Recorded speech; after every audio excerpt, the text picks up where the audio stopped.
It was the winter of 1962. 3 patrollers were riding up a lift to do some avalanche control work, and the weather was so brutal you couldn't even see your own hand. Just before the top, a hurricane-force gust of wind struck one of them, derailing his chair and dropping him 30 feet to the ground. Luckily, all he suffered was a dislocated shoulder, but the 3 men were left with a very difficult decision. Take the same lift that just failed, or strap their injured coworker to a toboggan and ski down the slope. It may seem like an easy choice. A chair just derailed, why go for round 2? But skiing down wasn't just dangerous, it was potentially life-threatening. The mountain, then known as Squaw Valley, was in the midst of a particularly brutal winter.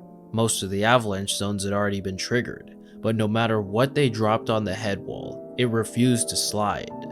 They were only up there in a desperate effort to tame the slope, one so unstable it could wipe out infrastructure if left unchecked. The 3 men took a vote. One wanted to ski down the head wall using explosives. The injured man hated the idea of being strapped to a toboggan in avalanche territory. The third was neutral. In the end, the 2 uninjured men muscled the derailed chair back on, strapped their injured teammate in, and the neutral voter rode down with him just in case. The one remaining up top was on the phone with the operator at the bottom, making sure he wasn't gonna have to rescue anybody else. Slowly but surely, the 2 men were lowered down to safety. As soon as they were in the clear, the man up top, whose name was Dick Reuter, dropped 1 explosive on the head wall and triggered a Class 5 avalanche. That was one scary day on the Jigback tram.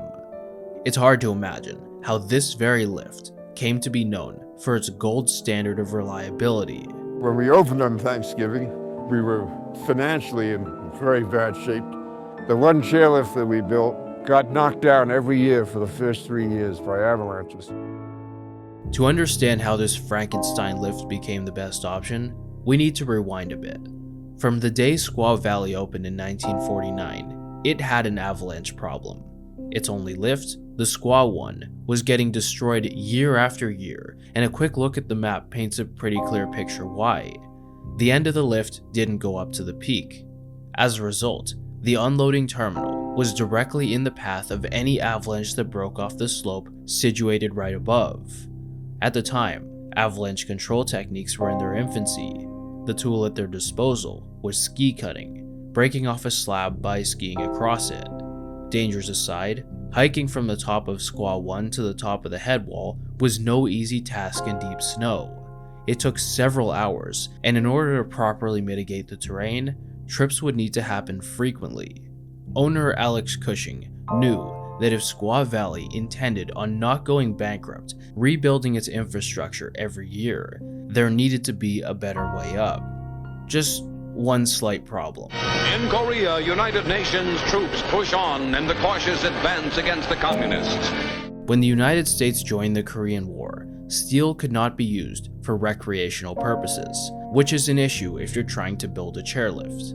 Alex Cushing refused to take no for an answer. The future of Squaw Valley depended on it. His proposal centered around the fact that they needed it for avalanche control, not for the general public. This got them permission to install a wooden lift with a projected lifespan of 5 years that was to be replaced after the war ended. Unfortunately, approval was not even half the battle. Designed by Bob Heron over the fall of 1950, construction spanned from May to September of 1951 and proved to be a complete nightmare. The crew consisted of 10 people, and absolutely no machinery to make their jobs easier. They used an army surplus jeep and an old stripped-down ambulance to transport materials. They didn't even have a cement mixer. All the concrete was hand-mixed and carried up in buckets. The lift ran directly over an avalanche path, so wooden towers couldn't be placed anywhere except the top and the bottom, and getting them up was no easy task. It took a primitive hoist system and a whole lot of manpower. Connecting the two would be a single 1,000-foot-long cable made of recycled mining trams. Everything else was built from a collection of used parts that were lying around. They basically MacGyvered a chairlift together, and the final result was one of the noisiest and strangest looking things you'll find at a ski resort. There is simply nothing else on Earth that looks like this. Every chair was sideways and grouped together to address extreme winds toward the peak. There was no electricity at the top of the mountain, so power was generated by a 60 horsepower gasoline engine. The entire lift was controlled by the transmission clutch of a Mack truck.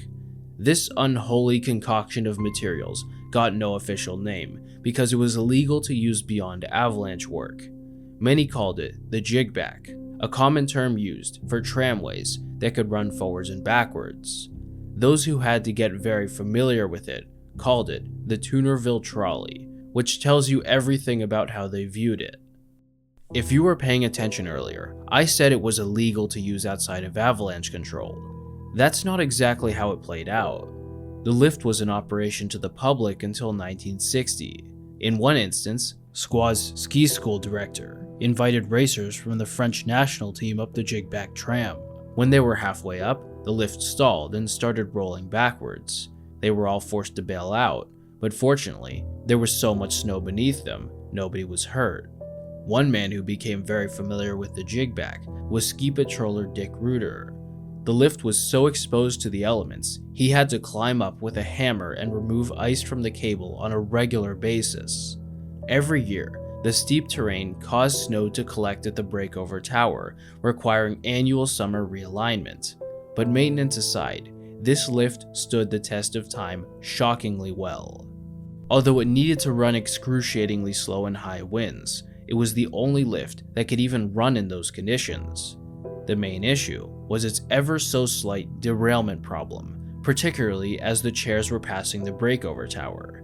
They even painted a part of the cable red to signal an operator when to slow down the lift. If run correctly, the risk becomes very low. But as you know from the example in the intro, accidents can happen. The jigback lift was far from perfect, but it proved so reliable that it was in operation until 1969. 3 years prior, the headwall chairlift was built, making it mostly obsolete, and a decade later, it was declared an eyesore. Taking it down was an entirely unique challenge. The cable was under so much tension, cutting it felt like defusing a bomb. As for the bottom terminal, they blew it up. It was a poetic end to an era. In its years of service, the jigback could only take 12 people up at a time, which meant those lucky few got the entire area until it returned. It was all yours, with no rush to pick and choose. You felt on top of the world, as if you owned the place. By every stretch of the imagination, the jigback was a slow, loud, rickety piece of shit, and that's exactly what made it great.